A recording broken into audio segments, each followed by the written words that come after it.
हरे कृष्ण। एवं परंपरा प्राप्तम एवं राज ऋषि विदु। एक प्रामाणिक गुरु कुछ स्वयंभू मनगढ़ंत ज्ञान प्रदान नहीं करता है। उनका ज्ञान मानक है और परंपरा प्रणाली से प्राप्त हुआ है। यह भगवान के परम व्यक्तित्व की सेवा में भी दृढ़ता से स्थिर है। ये उसकी दो योग्यताएं हैं। उसने शिष्य परंपरा के माध्यम से वैदिक ज्ञान सुना होगा या प्रामाणिक शास्त्रों को पढ़ा होगा और उसे सर्वोच्च भगवान की सेवा में स्थापित होना चाहिए। उसे वैदिक विद्वान होने की आवश्यकता नहीं है, लेकिन उनसे उचित प्राधिकारी से सुना होगा। भगवान हमें सुनने के लिए कान देते हैं और केवल सुनकर ही हम महान उपदेशक बन सकते हैं। हमें पीएचडी या एकाडमिक परीक्षाओं की आवश्यकता नहीं है। यहाँ पर कोई अपने पद पर बना भी रह सकता है, कोई परिवर्तन आवश्यक नहीं है। उनको केवल कृष्ण भक्ता बनना है, कृष्ण भक्ता होना चाहिए। इस उद्देश्य के लिए वर्णाश्रम धर्म है, जो 4 वर्ण और 4 आश्रम से बना है। जब तक समाज को इन 8 श्रेणियों में विभाजित नहीं किया जाता है, यह केवल एक पशु सभ्यता है।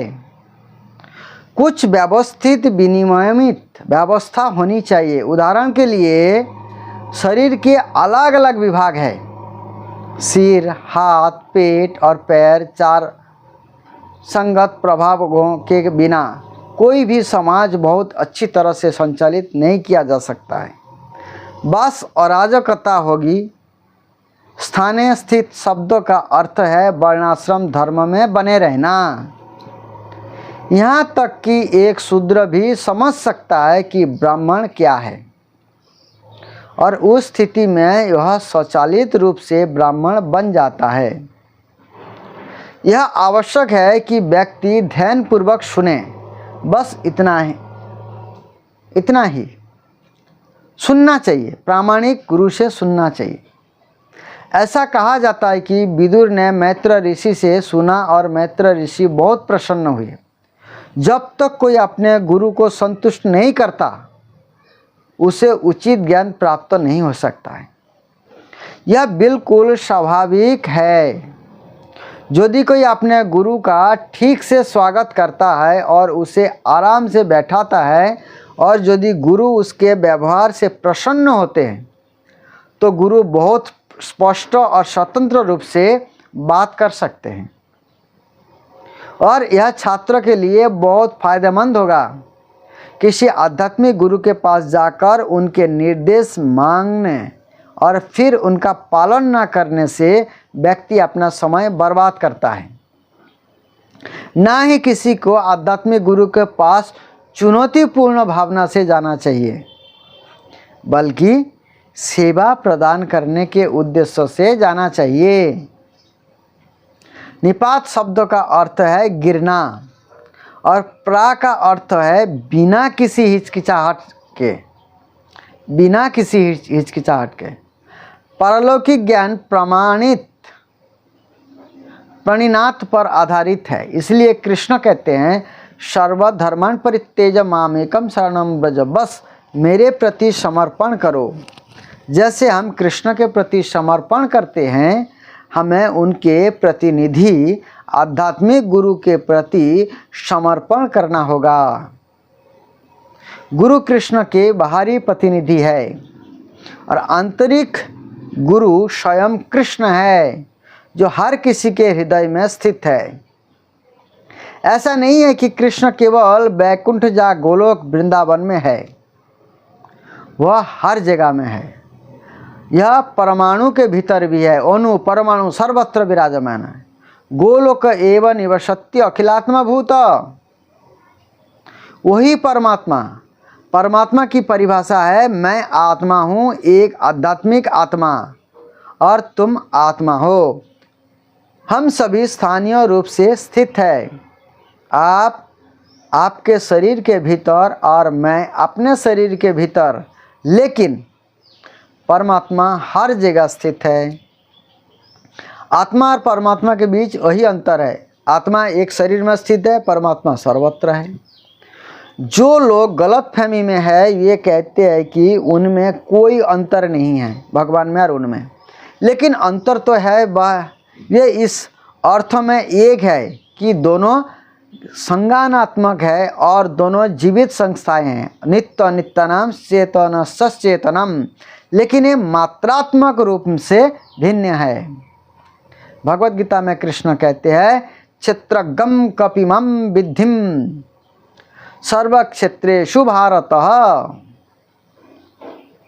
अर्थात हे भरत के वंशज, तुम्हें यह समझना चाहिए कि मैं सभी शरीरों का ज्ञाता भी हूँ। क्षेत्रज्ञ, क्षेत्र मतलब शरीर का स्वामी है भगवान। व्यक्तिगत आत्मा वास्तव में स्वामी नहीं बल्कि अधिवासी है। अधिवासी शरीर का मालिक। एक घर में एक किराएदार और एक मकान मालिक है। किराएदार रहने वाला है और मकान मालिक मालिक है। इसी तरह आत्मा केवल शरीर का अधिवासी है, मालिक परमात्मा है। जब मकान मालिक किराएदार को घर छोड़ने के लिए कहता है तो किराएदार को ऐसा करना ही होगा।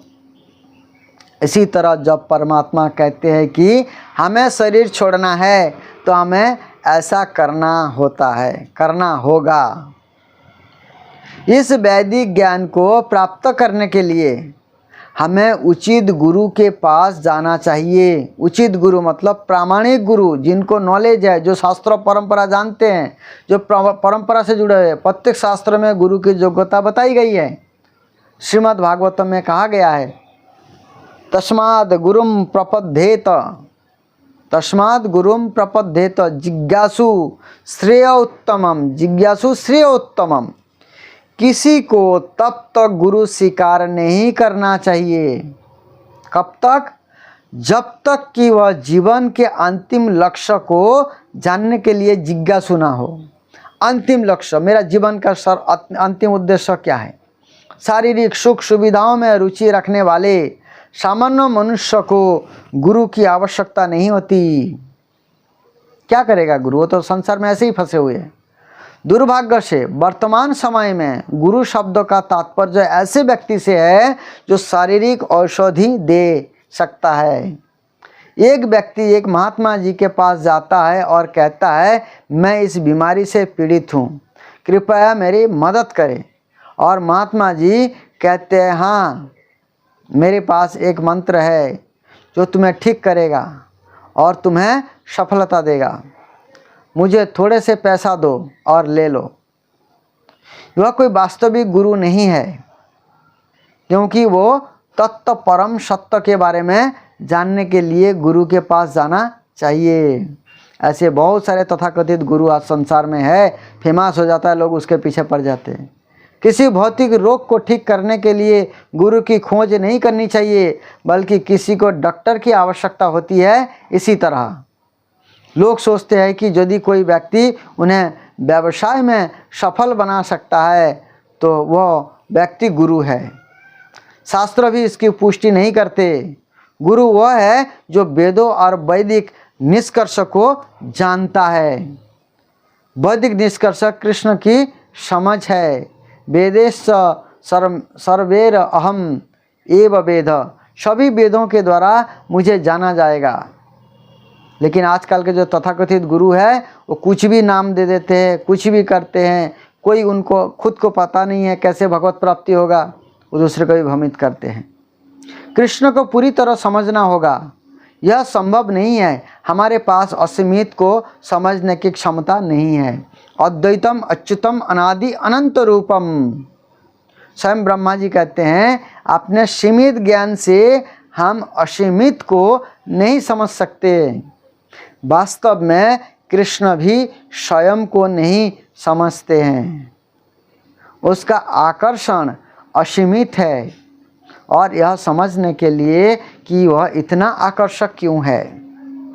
यह भगवान चैतन्य महाप्रभु बन गए और श्रीमती राधा रानी जो राधा भाव धोती की परमानंद भावनाओं को धारण किया। यदि कृष्ण अपने स्वयं को आकर्षण और आनंद की सीमा को नहीं समझ सकते हैं तो वह निश्चित रूप से हमारे सीमित ज्ञान के साथ हमारे लिए संभव नहीं है, क्योंकि वो स्वयं राधा भाव को समझने के लिए राधा भाव को अंगीकार किए। यदि हम कृष्ण को आंशिक रूप से समझ सके तो वह हमारी पूर्णता है। इसलिए कृष्ण कहते हैं जन्म कर्म च मे दिव्यम एवं जो व्यक्ति तत्ततः। अगर हम कृष्ण को गलत समझते हैं और उन्हें अपने जैसा इंसान मानते हैं तो हम मूढ़ बन जाते हैं।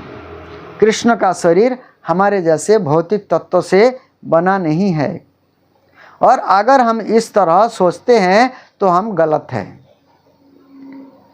भौतिक प्रकृति कृष्ण की है और ये इसके नियंत्रक है।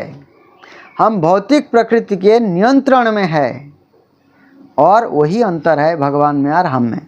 हम नियंत्रण है और भगवान नियंत्रण करते हैं।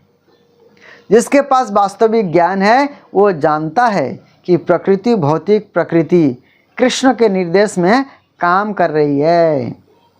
ये सब कैसे चल रहा है ये तो समझ में नहीं आ रहा है, लेकिन संक्षेप में हम इसे समझ सकते हैं। जन्माधस्य जतो नवयत इत रताशः, सब कुछ सर्वोच्च परम सत्य कृष्ण से निकलता है। इतना ज्ञान ही काफ़ी है। फिर हम वह समझने के लिए इस ज्ञान को बढ़ा सकते हैं कि भौतिक प्रकृति कृष्ण के निर्देशन में कैसे काम कर रही है। आधुनिक वैज्ञानिक गलती से सोचते हैं कि भौतिक प्रकृति स्वतंत्र रूप से काम कर रहे हैं और चीज़ें केवल किसी रासायनिक प्रक्रिया द्वारा विकसित होती है। हालांकि जीवन केवल जीवन या किसी रासायनिक विकास से नहीं आता है, जैसा कि कृष्ण भगवत गीता में 10वां अध्याय के 8वें श्लोक में कहते हैं, अहम सर्वस्व प्रभवो मतो सर्वम प्रवर्तते। अहम सर्वस्व प्रभवो, अहम मतलब मैं सभी आध्यात्मिक और भौतिक संसारों का स्रोत हूँ और सब कुछ मुझसे ही निकलता है। भगवान कह रहे सब कुछ। वही निष्कर्ष वेदांत सूत्र में भी दिया गया है, जिसमें कहा गया है जन्माधस्य अस्य जतः। ब्रह्म वह है जिसमें सब कुछ निकलता है। ब्रह्म वह है, हर चीज़ में जीवित जीव और जड़ पदार्थ शामिल है। पदार्थ और जीव दोनों ही कृष्ण से आते हैं। वास्तव में संपूर्ण विश्व पदार्थ और आत्मा, प्रकृति और जीवित इकाई का एक संयोजन है, एक संयोजन मात्र है। भौतिक ऊर्जा निम्नतर है और आध्यात्मिक ऊर्जा श्रेष्ठ है। एक निम्न है, एक श्रेष्ठ है। क्यों श्रेष्ठ ऊर्जा है? जीवभूत जीवात्मा भौतिक प्रकृति को नियंत्रित कर रही है। वास्तव में वह नियंत्रण नहीं कर रहा है, बल्कि इसका उपयोग करने का प्रयास कर रहा है। उदाहरण के लिए मनुष्य एक उन्नत प्राणी है और उसने निरस अक्रिय पदार्थ का उपयोग करके आधुनिक सभ्यता का निर्माण किया है। वही हमारी श्रेष्ठता है। हालांकि हम प्रकृति भी है और परा प्रकृति भी। इस तरह हमें तत्व ज्ञान को समझना होगा। जो तत्व ज्ञान है, तत्व से समझना होगा। श्रीमद् भागवत वेदांत सूत्र पर एक टीका है। वेदांत सूत्र बताता है कि सर्वोच्च हर चीज का स्रोत है। सर्वोच्च भगवान श्री कृष्ण ही हर चीज़ों का स्रोत है, और उस स्रोत की प्रकृति को श्रीमद् भागवतम में समझाया। भागवतम में समझाया गया है जन्मादि अस्य जतो नवयत इतरताश्च कीर्तिश्च अभिज सरतः अह श्रुत अभिज्ञ ज्ञानम संज्ञान है। पदार्थ संज्ञान में नहीं है, इसलिए आधुनिक विज्ञान का यह सिद्धांत कि जीवन पदार्थ से आता है गलत है। वह पहचान जिससे सब कुछ निकलता है अभिज्ञ है। इसका अर्थ है कि वह समझ सकता है। भागवतम में भी वह भी कहा गया है, तेने ब्रह्म हृदय या आदि कवये। कृष्ण ने भगवान ब्रह्मा को वैदिक ज्ञान की शिक्षा दी। जब तक अंतिम स्रोत कोई जीवित इकाई नहीं है, वो ज्ञान कैसे प्रदान कर सकता है। श्रीमद् भागवतम का संकलन व्यासदेव ने किया था, जिन्होंने वेदांत सूत्र का भी संकलन किया। आमतौर पर मायावादी शंकराचार्य द्वारा वेदांत सूत्र पर की गई टिप्पणी शारीरिक भाष्य पर जोर देते हैं, लेकिन यह वेदांत सूत्र पर मूल टिप्पणी नहीं है। मूल टिप्पणी स्वयं लेखक व्यासदेव ने श्रीमद् भागवत के रूप में दी है। वेदांत सूत्र का वास्तविक अर्थ समझने के लिए हमें स्वयं लेखक द्वारा दी गई टिप्पणी का संदर्भ लेना चाहिए। व्यासदेव जी क्या बोलना चाहते हैं। जैसा कि स्वयं श्री कृष्ण ने भगवत गीता में कहा है, 13वां अध्याय के 5वां श्लोक में कहते हैं, ऋषि भीर बहुधा गीतम, ऋषि भीर बहुधा गीतम, चंद भीर विविधै पृथक, ब्रह्म सूत्र पादैश्चैव, हेतु मद्भीर विनश्चितै, हेतु मद्भीर विनश्चितै।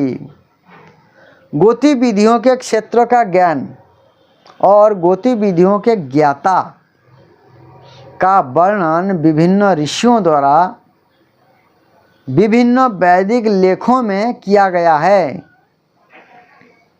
विशेष रूप से वेदांत सूत्र में और कारण और प्रभाव के सभी तर्कों के साथ प्रस्तुत किया गया है। इसीलिए पारलौकिक ज्ञान बहुत तार्किक है।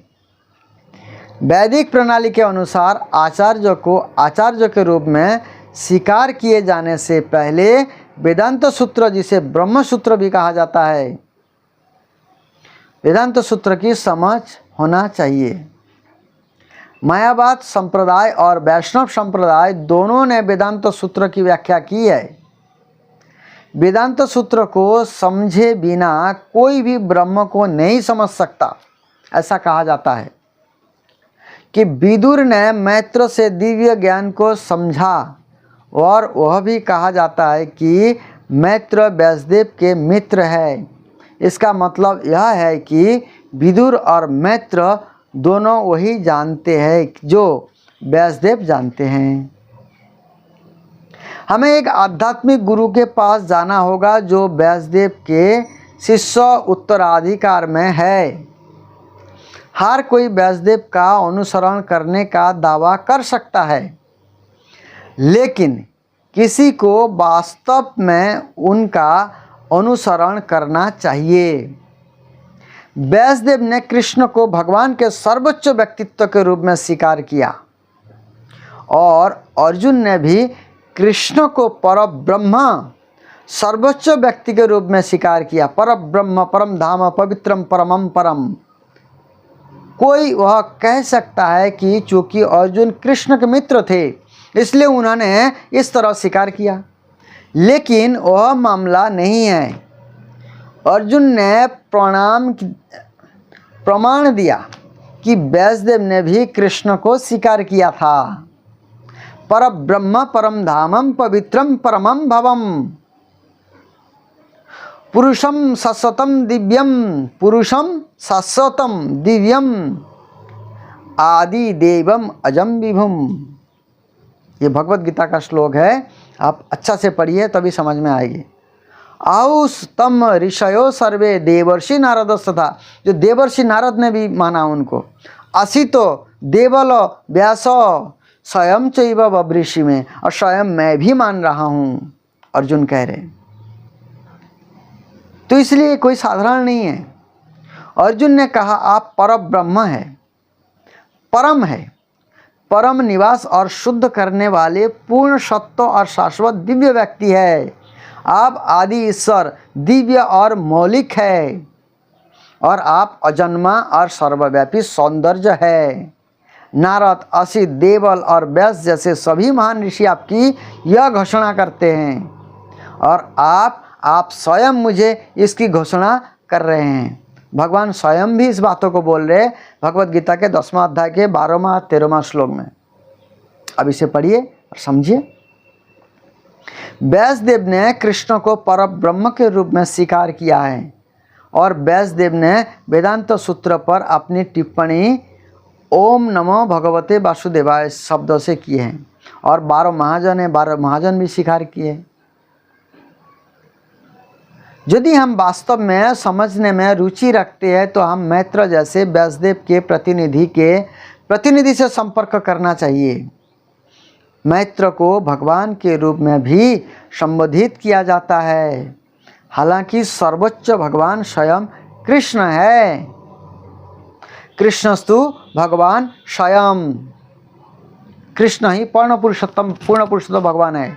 लेकिन भगवान शब्द अन्य शक्तिशाली व्यक्ति जैसे भगवान ब्रह्मा, भगवान शिव, व्यासदेव या मैत्र से भी संदर्भित करता है।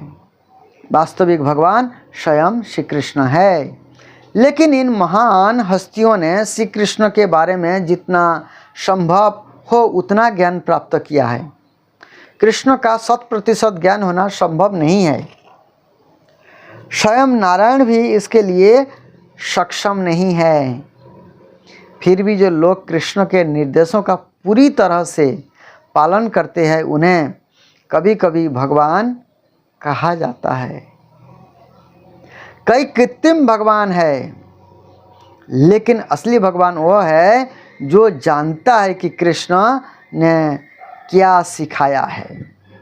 विदुर दिव्य ज्ञान प्राप्त करने के लिए बहुत उत्सुक थे और इस वजह से मैत्र उनसे बहुत प्रसन्न थे। कोई भी आध्यात्मिक गुरु को केवल उनके प्रति समर्पण करके और सेवा प्रदान करके यह कहकर प्रसन्न कर सकता है, मैं आपका सबसे आज्ञाकारी सेवक हूँ, कृपया मेरी बात स्वीकार करें और मुझे निर्देश दें। हालांकि अर्जुन कृष्ण के बहुत घनिष्ठ मित्र थे, लेकिन श्रीमद् भगवत गीता प्राप्त करने से पहले उन्होंने वह कहते हुए खुद को समर्पित कर दिया, शिष्यस्ते अहम साधिमम तम प्रपन्नम। मैं आपका शिष्य हूँ और आपके प्रति समर्पित आत्मा हूँ, कृपया मुझे निर्देश दें। दूसरे अध्याय के 7वां श्लोक में भगवान कहते हैं, अर्जुन कहते हैं भगवान को, यह ज्ञान मांगने का उचित तरीका है। गुरु से ज्ञान मांगना चाहिए। कोई भी आध्यात्मिक गुरु के पास चुनौतीपूर्ण भावना से नहीं जाता है। अध्ययन विज्ञान को समझने के लिए भी व्यक्ति को जिज्ञासु होना चाहिए। ऐसा नहीं है कि कोई स्वयं को गुरु से श्रेष्ठ मानता है। व्यक्ति को सबसे पहले एक गुरु ढूंढना होगा जो आध्यात्मिक है और प्रामाणिक है, परंपरा से है, जिसके प्रति वो संपूर्ण समर्पण कर सके, और यदि वो संभव ना हो तो उसे अपना समय बर्बाद नहीं करना चाहिए। उचित व्यक्ति के प्रति समर्पण करने से व्यक्ति बहुत जल्दी ही परलौकिक ज्ञान को समझ सकता है, अर्थात इस भौतिक जगत को छोड़ करके आध्यात्मिक जगत में जा सकता है। नहीं तो उसका टाइम वेस्ट होगा, अपने आप को समय बर्बाद करेगा और आध्यात्मिक लोक तक पहुंच भी नहीं पाएगा। लोग इस प्रकार से बहुत से गुरु के चक्कर में फंस जाते हैं जिनको ना तो कुछ ज्ञान है ना उसको ज्ञान मिल पाता है। वो केवल माल कमाने में लगे हैं, ये उनके फेमस होने की गुण गाता रहता है। दोनों में यही चक्कर चलता रहता है, ना कोई ज्ञान मिलता है, ना कोई भजन करता है, ना जीवन में कुछ आगे बढ़ता है, ऐसे ही जीवन बर्बाद कर देता है।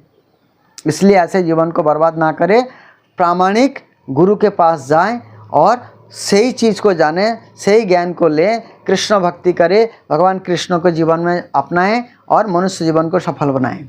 हरे कृष्ण।